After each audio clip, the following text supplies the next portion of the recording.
नमस्कार दोस्तों, आज की व्रत कथा है सोमवती अमावस्या की पौराणिक एवं प्रचलित कथा है।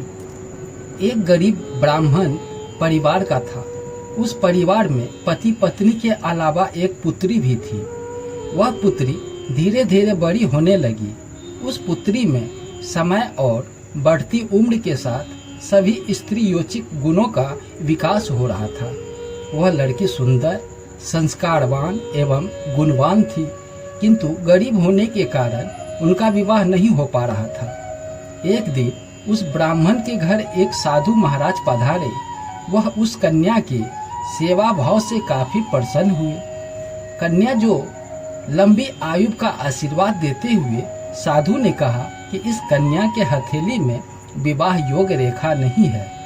तब ब्राह्मण दंपति ने साधु से उपाय पूछा कि कन्या ऐसा क्या करे कि उसके हाथ में विवाह योग बन जाए। साधु ने कुछ देर विचार करने के बाद अपनी अंतर्दृष्टि से ध्यान करते हुए बताया कि कुछ दूरी पर एक गांव में सोना नाम की धोबिन जाति की एक महिला अपने बेटे और बहू के साथ रहती है, जो बहुत ही आचार विचार और संस्कार संपन्न था।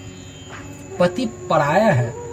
यदि वह कन्या उसकी सेवा करे और वह महिला उसकी शादी में अपने मांग का सिंदूर लगा दे, उसके बाद इस कन्या का विवाह हो तो इस कन्या का वैभव योग मिट सकता है। साधु ने यह भी बताया कि वह महिला कहीं जाती आती नहीं है। यह बात सुनकर ब्राह्मण ने अपने बेटी से धोबिन की सेवा करने की बात कही। अगले दिन कन्या प्रातः उठकर सोना धोबी के घर जाकर साफ सफाई और अन्य सारे काम करके अपने घर वापस आ गई। एक दिन सोना धोबिन अपने बहू से पूछती है कि तुम तो सुबह उठकर सारे काम कर लेती हो और पता भी नहीं लगता।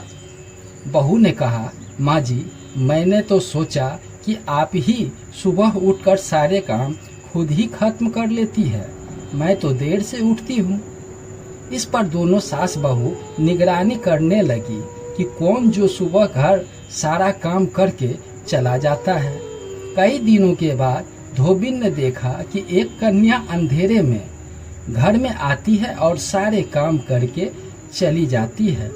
जब वह जाने लगी तो सोना धोबिन उनके पैरों पर गिर पड़ी। पूछने लगी कि आप कौन हैं और इस तरह छुपकर मेरे घर की चाकरी क्यों कर रही हो। तब कन्या ने साधु द्वारा कही गई सारी बात बताई। सोना धोबिन पति परायण थी, उसमें से तेज था। वह तैयार हो गया कि सोना धोबिन के पति थोड़ा अस्वस्थ थे। उसने अपने बहू से लौट आने तक घर पर ही रहने को कहा। सोना धोबिन ने जैसे ही अपने मांग का सिंदूर उस कन्या के मांग में लगाई, उसका पति मर गया। उसने इस बात का पता चल गया कि वह घर से निराजल ही चली थी। यह सोचकर कि रास्ते में कहीं पीपल का पेड़ मिलेगा तो उसे भबड़ी देकर उसकी परिक्रमा करते ही जल ग्रहण करूंगी। उस दिन सोमवती अमावस्या थी।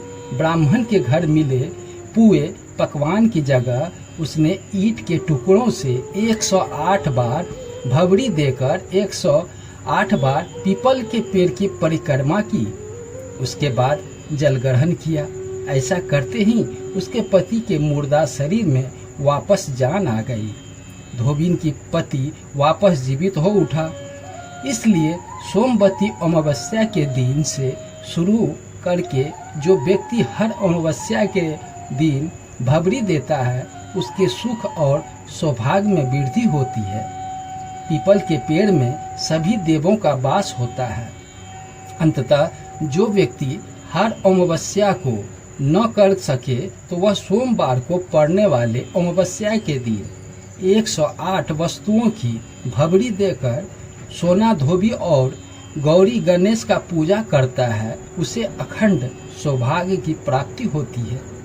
ऐसा प्रचलित परंपरा है कि पहली सोमवती अमावस्या के दिन धान, पान, हल्दी, सुपारी की भबड़ी दी जाती है।